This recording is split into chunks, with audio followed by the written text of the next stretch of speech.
ధన్యవాదాలు ఈ మీటింగ్కి వచ్చినందుకు అందరూ కూడా. 252పై గత కొన్ని రోజులుగా నమస్తే తెలంగాణ పేపర్లో, అలాగే పట్నం నరేందర్ రెడ్డి టీఆర్ఎస్ వాళ్ళు చేస్తున్న ఆరోపణలపై ఈరోజు మనం గ్రామ సభలో తీర్మానం ప్రవేశపెడుతున్నారని చెప్పారు. దాని తరపున గ్రామం తరపున ఎవరైనా మాట్లాడమని చెప్పినందుకు నేను మాట్లాడుతున్నాను. మొట్టమొదటిగా తెలంగాణ ప్రభుత్వం సీఎంగా రేవంత్ రెడ్డి సొంత నియోజకవర్గం మన కోడంగల్ నుంచి ఎమ్మెల్యే గెలిచిండు. కోడంగల్లో అభివృద్ధి చేయాలి. కోడంగల్లో అభివృద్ధి చేయాలంటే ఏదో ఒక ప్రాంతంలో అన్నీ తీసుకొచ్చి అభివృద్ధి చేస్తేనే ఈ నియోజకవర్గం ఒక ఐకాన్గా ఉంటుంది అని చెప్పేసి ముఖ్యమంత్రి అనుకొని ఆయన ఫస్ట్ నుంచి చెప్తుంటాడు, హకీంపేటలో యువత ఎక్కువ ఉన్నారు, హకీంపేటలో చదువుకున్న వాళ్ళు ఎక్కువ ఉంటారు కాబట్టి హకీంపేట మీద ఆయనకు ఎక్కువ ప్రేమ. అందుకే హకీంపేటను ఆయన ఎంచుకున్నాడు. హకీంపేటని ఎంచుకొని హకీంపేటను ఒక సెంటర్గా చేసి కోడంగల్లో జరుగుతున్న అభివృద్ధి కార్యక్రమాలు, అంటే హకీంపేటలో జరుగుతున్నట్లు కాదు, ఇది కోడంగల్ నియోజకవర్గంలో జరుగుతున్నట్లు ఇది కోడంగల్ నియోజకవర్గంలో హకీంపేటలో డెవలప్ చేయడానికి హకీంపేట, లగచర్ల, పోలేపల్లి 3 గ్రామ పంచాయతీలకు సంబంధించి 2 తండాలకు సంబంధించి ల్యాండ్ ఎక్వేషన్ జరిగింది. ల్యాండ్ ఎక్వేషన్లో కొంత భూమి పోయింది. నేను ఫస్ట్ ఆఫ్ ఆల్ చెప్తా, నా గ్రామ రైతులు నిజాయితీ పరులు, నా గ్రామం నిజాయితీపరమైన గ్రామం. నా గ్రామ రైతులు త్యాగాలు చేసిండ్రు.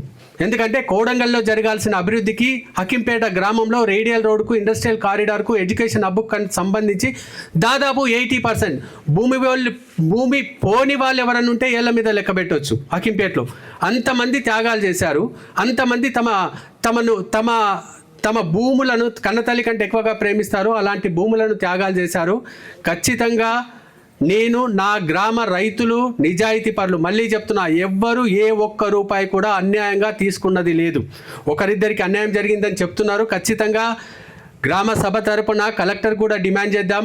ఎవరికి అన్యాయం జరిగింది, ఎవరికి ఎక్కడ నష్టపోయినరో చూసి వాళ్ళకి ఏదైనా రావాల్సి ఉంటే ఖచ్చితంగా గ్రామ సభ తరపున కలెక్టర్ గారికి మనం విన్నపం చేసుకుందాం. కాకపోతే ఒక గ్రామ యువకుడిగా నేను చెప్తున్నా, హకీంపేట గ్రామ రైతులను, హకీంపేట గ్రామ ప్రజలను, హకీంపేటను రాష్ట్ర వ్యాప్తంగా ఒక దోపిడీ గ్రామము, ఒక దోపిడీ రైతులని ఎవడైనా చెప్తే మళ్ళీ చెప్తున్నా, ఈపులు వలగొడతా వాళ్ళయి, ఈపులు వలగొడతా.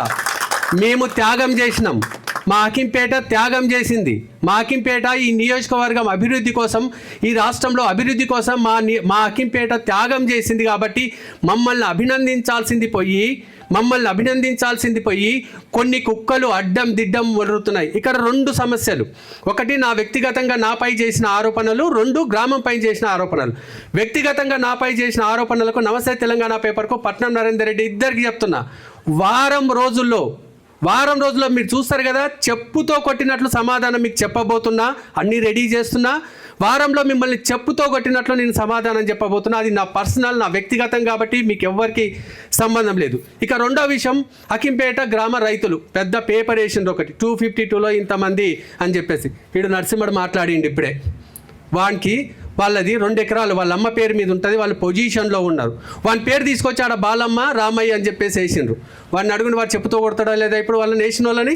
వానికి భూమి ఉన్నది, వానికి పట్టు ఉన్నది, వానికి భూమి ఉన్నది. వాని పేరు తీసుకొచ్చి వేసిండ్రు బాలమ్మ, రామయ్య అని. అంటే వాళ్ళు వేసిండ్రని ఇప్పుడు వానికి పైసలు లేకపోతే వాళ్ళ లైఫ్ ఏం కావాలి? ఇప్పుడు వాళ్ళు ఏమవ్వాలి?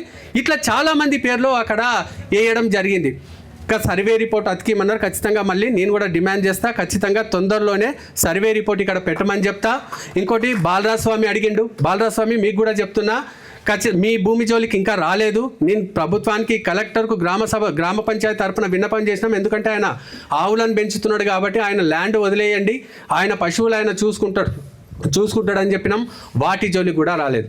నేను గ్రామ ప్రజల్ని నేను ఒకటి కోరుతున్నా, ఏం తక్కువని చెప్పండి. మనకు 252 సర్వే భూములు పోయినాయి. భూములు ఖచ్చితంగా మనం త్యాగాలు చేసినాం.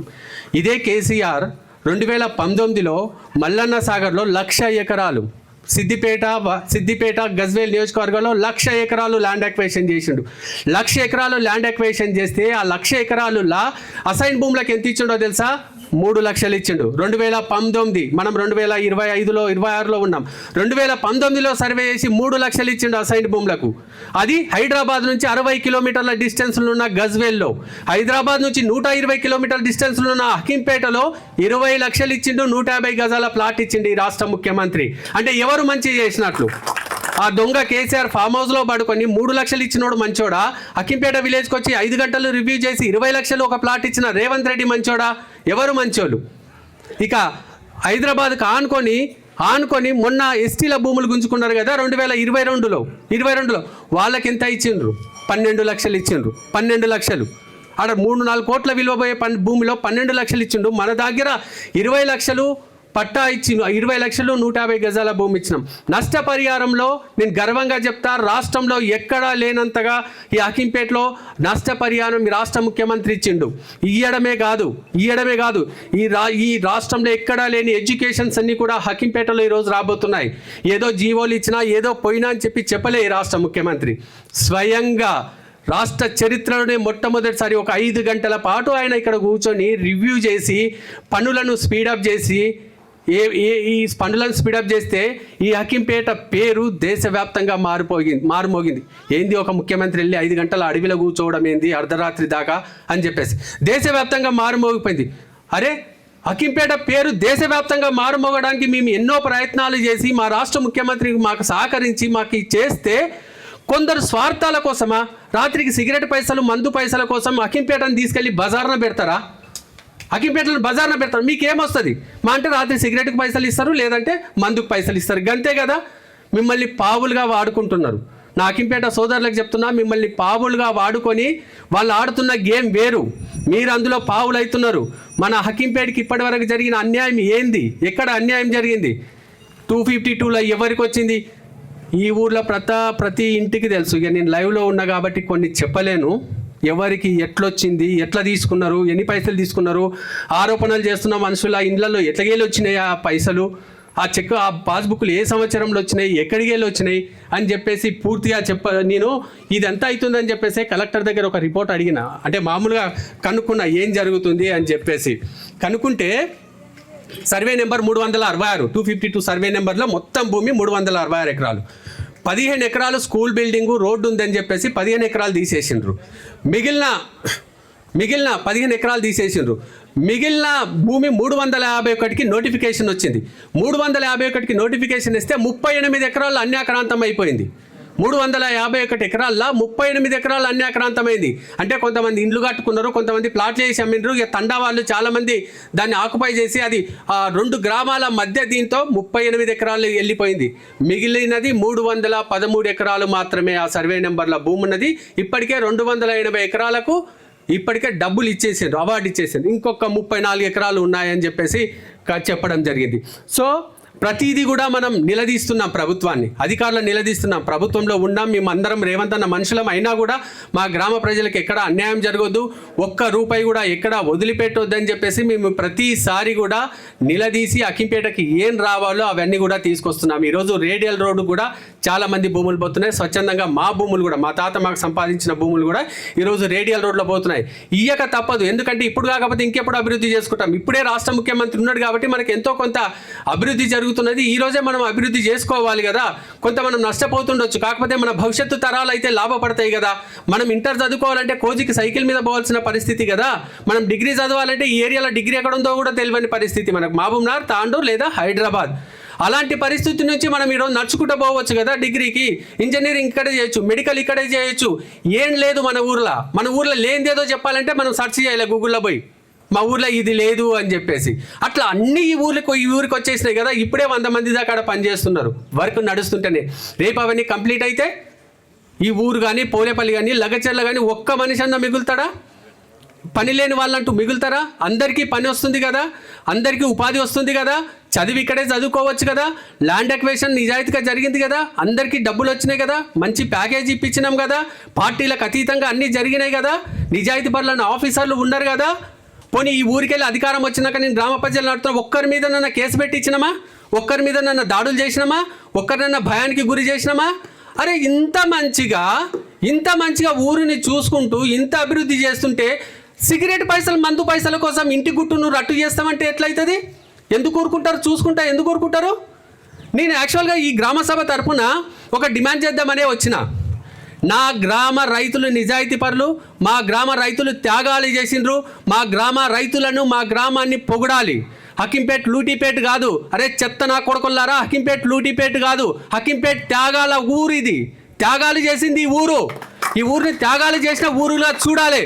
నా ఊరు మీద నిందలు వేస్తూ, మా ఊరు మీద ఆరోపణలు చేస్తూ, మా ఊరి అభివృద్ధిని అడ్డుకుంటూ, మా ఊరి నాశనాన్ని కోరుకుంటున్న పట్నం నరేందర్ రెడ్డిని ఆ నమస్తే తెలంగాణ పేపర్ను ఈ ఊరి నుంచి బహిష్కరించాలని నాకుంది.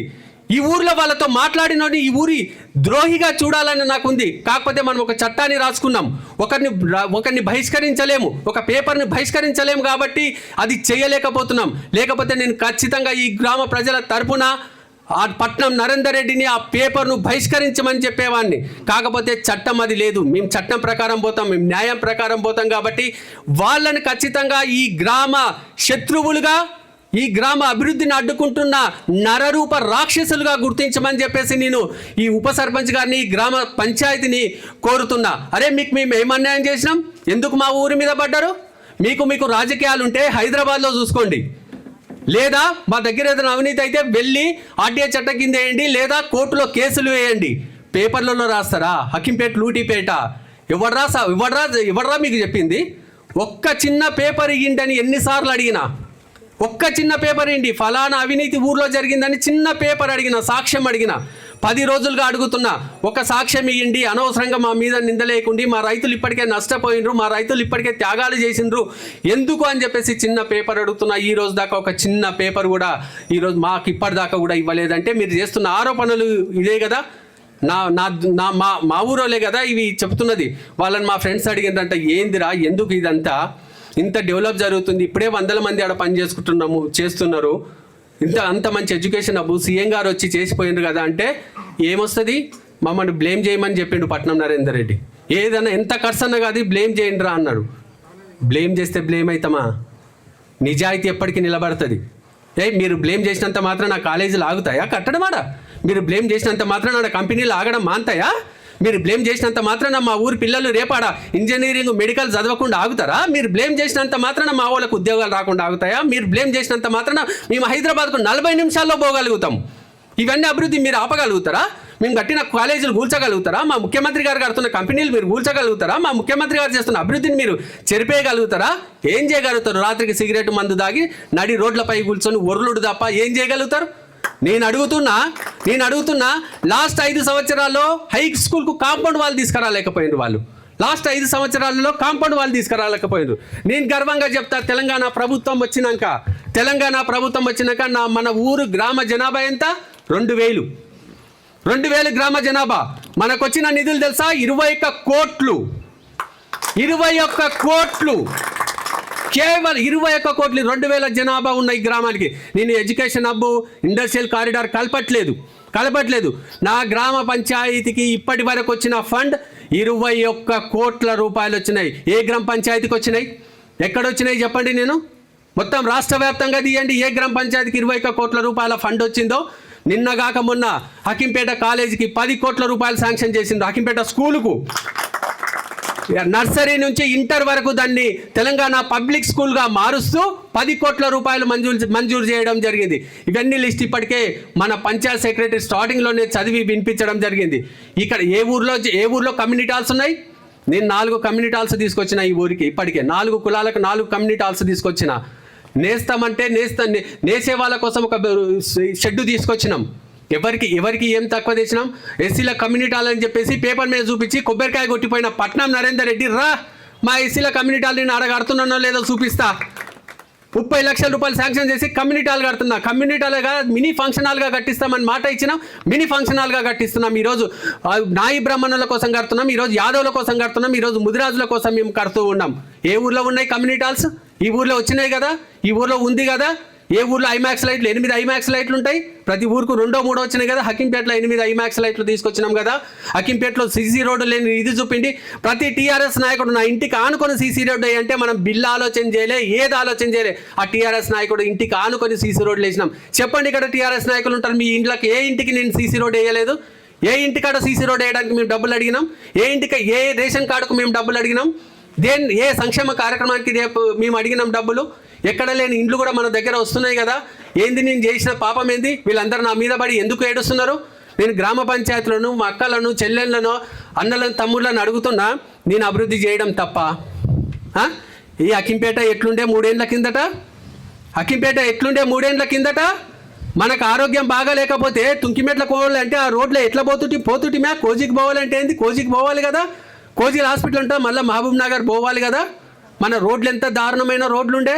మనం ఇంటర్ చదవాలంటే ఏడికి పోతుంటే, మనం డిగ్రీ చదవాలంటే ఏడికి పోతుంటే. ఇవన్నీ నేను ఇదే ఊళ్ళో పుట్టి ఇదే ఊళ్ళో చదివిన కాబట్టే కదా నేను ఈ ఊరు అభివృద్ధి చెందాలని చెప్పేసి రాష్ట్ర ముఖ్యమంత్రి ఎమ్మెల్యేగా ఉన్నాడు. రాష్ట్ర ముఖ్యమంత్రి అడిగేదే పాపం, అన్న మా ఊరికి ఇది కావాలంటే ఇస్తున్నాడే.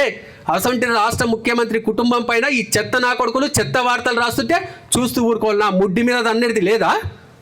ముడ్డి మీద తన్నాలనా లేదా? వాళ్ళని బరాబర్ తన్నాలే, బరాబర్ తన్నాలే.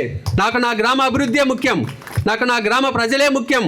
నా గ్రామ ప్రజలు అవినీతి పరులని, పుక్కడికి గవర్నమెంట్ డబ్బులు తీసుకున్నారని, నిజాయితీ పరులు కారని ఎవడన్నంటే నా గ్రామాన్ని ఇంత అభివృద్ధి చేస్తున్న ఈ రాష్ట్ర ముఖ్యమంత్రి కుటుంబాన్ని ఎవడైనా అంటే ఖచ్చితంగా ముడ్డి మీద దంతం.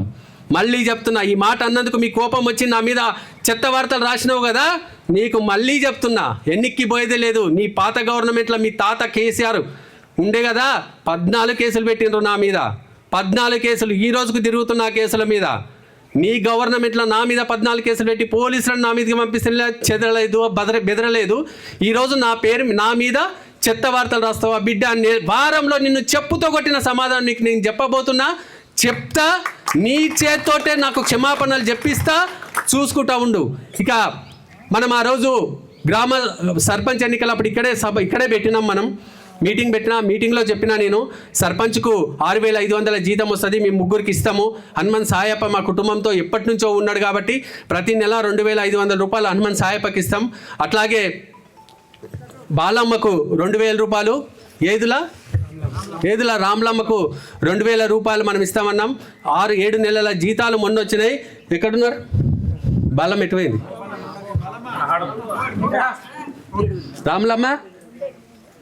రామ్లమ్మ ఎక్కడైంది?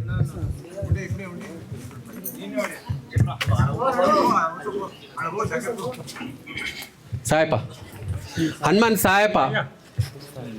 సాయప్ప మా కుటుంబం పుట్టినప్పటి నుంచి మాతో ఉన్నాడు. నేను పుట్టక ముందు నుంచి నాతోటే ఉన్నాడు. ఏమన్నా ఆయనకి ఏం చేసినా చేయకపోయినా మాతోటే ఉన్నాడు. కాబట్టి హనుమాన్ సాయప్పకు ప్రతి నెల ఖర్చుల కోసం అని చెప్పేసి 2,500 రూపాయలు ఇవ్వడం జరుగుతుంది. తీసుకో సాయప్ప. మొత్తం 7 నెలల జీతం వచ్చింది, 17,500 రూపాయలు ఈరోజు హనుమాన్ సాయప్పకు 2,500 లెక్కన ఇవ్వడం జరుగుతుంది. సందుల బాలమ్మ పాపం, ఆమెకి ఎవరు జీతం ఇయ్యరు. ప్రతి గుడికాడ ఆమెను ఊడుస్తుంటుంది, ప్రతి గుడికాడ ఆమె తుడుస్తూనే ఉంటుంది. ఆమె ఖర్చుల కోసం అని చెప్పేసి మనము సర్పంచ్ జీతంలోకి వెళ్ళి ప్రతి నెల 2,000 రూపాయలు ఇవ్వాలనుకున్నాము. 7 నెలల జీతం 14,000 రూపాయలు. ఇప్పటివరకు 7 నెలల జీతం వచ్చి 7 నెలల 14,000 రూపాయలు ఇస్తున్నాము. ఏదుల రామ్లమ్మ, ఈమెకు ఎవరు లేరు, ఈమె ఒక్కతే, చేసుకుంటే ఆమెనే, బతుకుతే ఆమెనే. కాబట్టి ఈమెకు కూడా మన గ్రామ సర్పంచ్ జీతం నుంచి ప్రతి నెల 2,000 రూపాయలు. తప్పకుండా మన కలెక్టర్ని అడుగుదాం, తప్పకుండా అడుగుదాం, చేద్దాం. ఒక పిల్లెట్ నా పిల్లు ఉండదు, ఒక పిల్లెట్ ఒకటి చేస్తాను, నాకు అంతే చాలు నువ్వు చేసిన. ఈమెకు కూడా 7 నెలల జీతం ప్రతి నెల 2,000 రూపాయలు ఇవ్వడం జరుగుతుంది. పట్టుకోరా.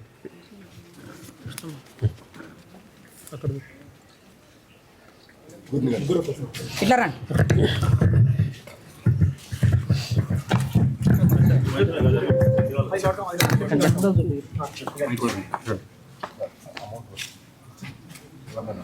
ఉండాలి అట్లే మట్ట అట్లా.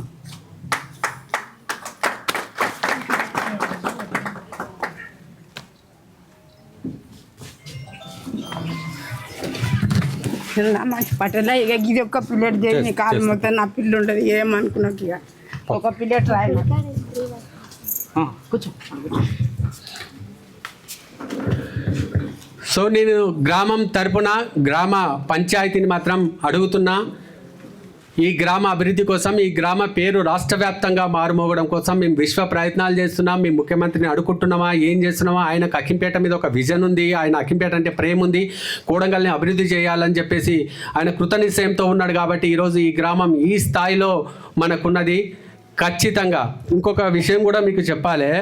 ఆయన మాట్లాడి ఒక వ్యక్తి నన్ను ఊళ్ళకి రానియను, ఊళ్ళో తిరుగుతూ ఎట్లా చేస్తా అని చెప్పేసి ఆయన ఆక్రోశం ఏంటంటే ఆయనకు ఒక 3 ఎకరాల అసైన్ భూమి ఉన్నది, ఆ డబ్బులో ఆపేసిండ్రు అందుకని చెప్పేసి. నేను ఇంకా బూతులు మాట్లాడొద్దు, కొన్ని సామెతలు చెప్పొద్దు, కానీ ఆ వ్యక్తికి 3 ఎకరాల భూమి, ఆయనకు సొంతంగా ఉన్న అసైన్ భూమి పైసలు వచ్చినాయి, ఇంకొక 3 ఎకరాలు రావాలని చెప్పేసి ఆయన వేసిండు. అది మాణిక్య కుటుంబానిది భూమి, మాణిక్య కుటుంబానిది భూమి. దానికి సంబంధించి మార్చుకోవడానికి ఆయన ఒక అఫిడవిట్ పెట్టిండు. దాన్ని లేదు, ఇదే కరెక్ట్. ఆయన మార్చుకోవడానికి ఒక అఫిడవిట్ పెట్టిండు. అకింపేట ప్రజలారా మీకు చెప్తున్నా ఈ స్టోరీ ఈరోజు. ఇది ఎట్లా మార్చుకున్నాడని నేను తల వేసి గోడకేసి కొట్టుకున్నా.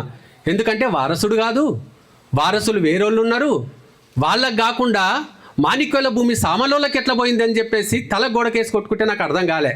మొన్న అఫిడవిట్ తీసిన అసలు ఏం జరిగిందని చెప్పేసి ఆయన ఎట్లా మార్చుకున్నాడని అఫిడవిట్ తీస్తే ఎంత దారుణం తెలుసా. ఈయన ఆ 252ని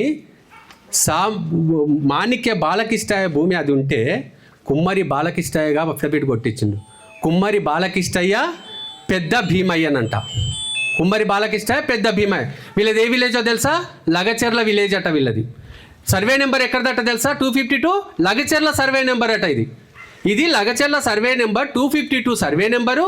ఈ పెద్ద ఈ కుమ్మరి బాలకృష్ణ అనేట ఆయన లగచెర్ల వాస్తవ్యుడు. ఈయనకు భూమి వచ్చింది. ఈయన 2024లో చచ్చిపోయిండు.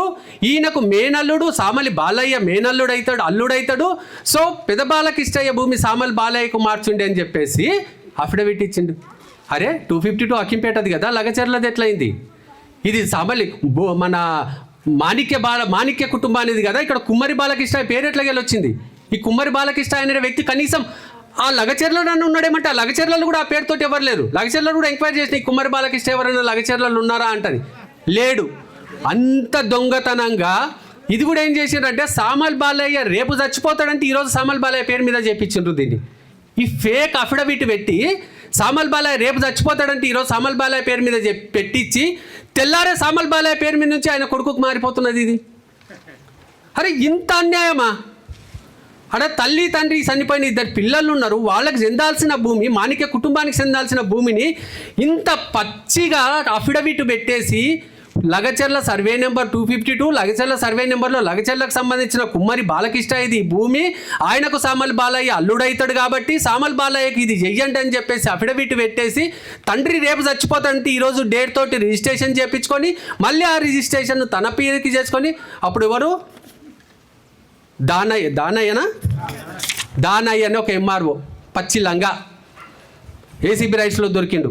2025లో 24లో ఏసీబీ రైట్లో దొరికింది. ఆ దొంగకు 5,000 రూపాయలు ఇచ్చి ఆ పిల్లల భూమి కొట్టేసి ఇంత పచ్చిగా అఫిడవిట్ పెట్టి లీగల్గా దొరికిపోయి ఇప్పుడు నన్ను ఊళ్ళో తిరగని అని చెప్పి ఛాలెంజ్ చేస్తున్నాడు. నేను ఏం చేయాలో నన్ను ఊళ్ళకెళ్ళి తిరగని అని అంటే నేను మీద వాడు తన్నాలి కదా. కానీ నేను ఈయనే చెప్పిపోయిన ఆ రోజు రైతు నా గ్రామ ప్రజలకు నేను సర్పంచ్ ఎన్నికలప్పుడు నేను ఈ ఊరి మీద దౌర్జన్యం చేయను, ఈ ఊరి మీద దాడులు చేయను, ఈ ఊరి మీద ఎవరి మీద కేసులు పెట్టాను, ఈ ఊరికి నేను బలంగా ఉంటా తప్ప బలహీనతగా ఉండను నేను అని చెప్పేసి ఆ రోజు ఇక్కడ ప్రమాణం చేసిన కాబట్టి వాడు నన్ను ఊర్లో తిరగనియనని చెప్పినా కూడా నేను వాడిని ఒక్క మాట అనలేదు. ఎందుకంటే ఈ గ్రామ ప్రజలు ఆలోచన చేసుకోవాలి. ఎందుకంటే వీళ్ళంతా చిన్నోళ్ళు, పావులు, గేమ్ పైన ఆడుతున్నారు.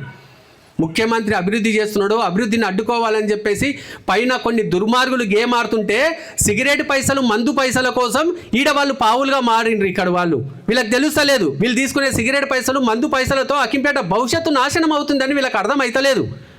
అరే మీ పిల్లలు కూడా చదువుతారు కదా, మీరు కూడా రేపు బిజినెస్లు చేసుకోవచ్చు కదా, మీ పిల్లలు కూడా ఉద్యోగాలు చేసుకుంటారు కదా ఇక్కడే. ఎందుకు మీకు వచ్చే సిగరెట్ పైసలు మందు పైసల కోసం అకింపేట భవిష్యత్తును తాకట్టు పెడుతున్నారు? ఇంత పచ్చిగా దొరికిపోయిన ఒక లంగా నన్ను ఊళ్ళో తిరగనియనంటే నేనేం చేయాలి? దీని మీద క్రిమినల్ కేసు కలెక్టర్కు రాయాలా లేదా గ్రామ పంచాయతీ తరఫున?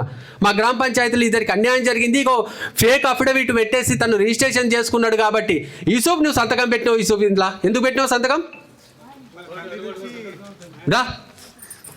దీంట్లో ఈ యూసుఫ్ సంతకం ఉంది, సాక్షి సంతకం. ఈ దొంగ అఫిడవిట్లా యూసుఫ్ ఆ సాక్షి సంతకం ఉంది. ఎందుకు పెట్టినావు యూసుఫ్ సంతకం? వాళ్ళ తండ్రి నుంచి నేను తండ్రి ఇది ఉండాలని వాళ్ళ పేరు మీద చేసుకుంది. ఏం భూమి చెప్పిండా ఇది? ఏం చెప్పలేదు. మరి ఎందుకు సంతకం పెట్టినావు? ఇదే మా నాయన చనిపోతున్నాడు, అదే దగ్గర పడ్డాడు, అక్కడి నుంచి నేను చేసుకుంటా అని. దీంట్లో చదివి దీంట్లో ఉన్నదేమో నీకు అర్థం తెలుస్తుందా? నాకు ఇంగ్లీష్ రాదు సార్. ఇది యూసుఫ్ ఆ రోజు కిరాయికి పోతే నా దగ్గర ఆటో ఉండదు, ఆటో ఉండేది, ఆటో కిరాయి తీసుకుపోతాడు. అంటే మా నాయన చౌ బతుకులు ఉన్నాడు, నా నుంచి నా పేరు మీద చేసుకుంటా అంటే. చెప్పండి గ్రామ ప్రజలారా, ఇది ఎంత మోసం, ఎంత మోసం మీకు చెప్పండి. కుమ్మరి బాలకృష్ణ ఎవరన్నా ఉన్నారా అసలు ఊళ్ళో? 252 సర్వే నెంబర్ మనదే కాదా? ఇది లగచల్ రోళ్ళకి ఎట్లా వచ్చింది 252 సర్వే నెంబర్? లగచల్ రోళ్ళ పేరు మీద ఎఫిడవిట్ ఎట్లా కొట్టించిండ్రు? ఇది చీటింగ్ కేసు కాదా? వీని మీద చీటింగ్ కేసు పెట్టించాల్సిన అవసరం లేదా? 420 కేసు పెట్టించాల్సిన అవసరం ఉందా లేదా? వాళ్ళకే కదా ఇప్పుడు అన్యాయం జరిగింది. దా నమస్కారం. ముందుగా నమస్తే తెలంగాణ వాళ్ళు ఎవరు ఇక్కడ ఉంటే ఉన్నారో తెలియదు, కానీ వాళ్ళకు చేతులెత్తి మొక్కాలనో లేకపోతే ఇక్కడ ఉంటే మాత్రం నా వరకు మొన్న కలెక్టర్కి నేను ఒకటి దరఖాస్తు ఇచ్చిన దీని మీదే. మొన్న సోమవారం రోజు వాళ్ళు ఏం చేశారంటే మంగళవారం రోజు ఫోటోలు ఇస్తారు కలెక్టర్ దగ్గర పోయి, మీకు కూడా ఉన్న దగ్గర ఆ రోజు మంగళవారం ఎవరైనా పేపర్ చూస్తే ఉంటుంది. నా ఫోటోలు ఇచ్చి నాకు తెలియదు. అదే నమస్తే తెలంగాణ సాక్షిలో ఇచ్చిర్రు, అది ఈనాడులో ఇచ్చిర్రు. ఈ నమస్తే తెలంగాణ వాడు మాత్రం ఇవ్వలేడు. ఎందుకంటే వాళ్ళు చూసుకున్నారు ఈ కొడంగల్ వాళ్ళదో ఎవడో వీడు అకింపేట ఉంటాడు ఎవడో అనుకోని బాగా చూసుకున్నట్టుంది, వాడు ఇవ్వలేరు. 252 సర్వే నెంబర్లో మీకు అందరికీ తెలిసిందే 252/8 1 2 3 4 5 6 7 8 50 సంవత్సరాలుగా నేను పుట్టక ముందు నుంచి మా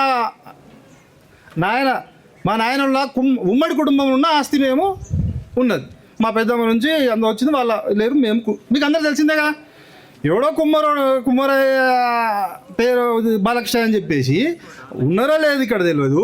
వాళ్ళు ఆ దానాన్ని ఎంఆర్ఓ అధికారులు అంటే ఏదో ఇది చేసిండ్రు. మన సొంతంగా ఊర్లో ఉండి ఇప్పుడు ఇంకోటి చెప్పాలంటే పటేల్ ఉన్నాడు ఒకటి, కాంగ్రెస్ గవర్నమెంట్ ఏర్పడదు. ప్రమాణ స్వీకారానికి నేను పోయినా, మా తమ్ముడు పోయినాం.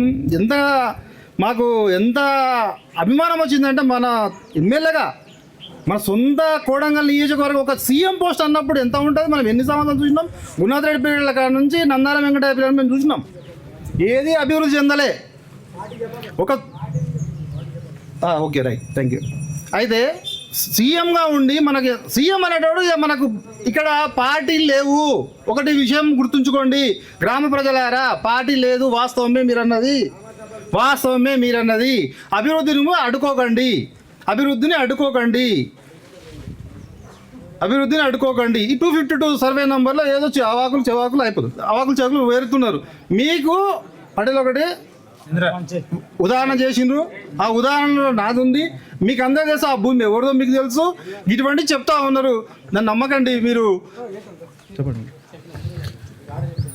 సో ఇది నేను గ్రామ పంచాయతీకి నేను ఒకటే విజ్ఞప్తి చేస్తున్నా. గ్రామ అభివృద్ధిని అడ్డుకుంటూ గ్రామం పైన చెత్త వార్తలు రాస్తూ గ్రామ వినాశనాన్ని కోరుకుంటున్న వ్యక్తులని గ్రామ శత్రువులుగా గుర్తించాలని, ఈ గ్రామ వినాశనాన్ని కోరుకుంటున్న వాళ్ళందరూ కూడా పట్నం నరేందర్ రెడ్డి కానీ, నమస్తే తెలంగాణ కానీ ఈ గ్రామ శత్రువుగా గుర్తిస్తూ గ్రామ సభ తీర్మానం చేయమని చెప్పేసి నేను మనస్ఫూర్తిగా కోరుకుంటున్నాను. Thank you.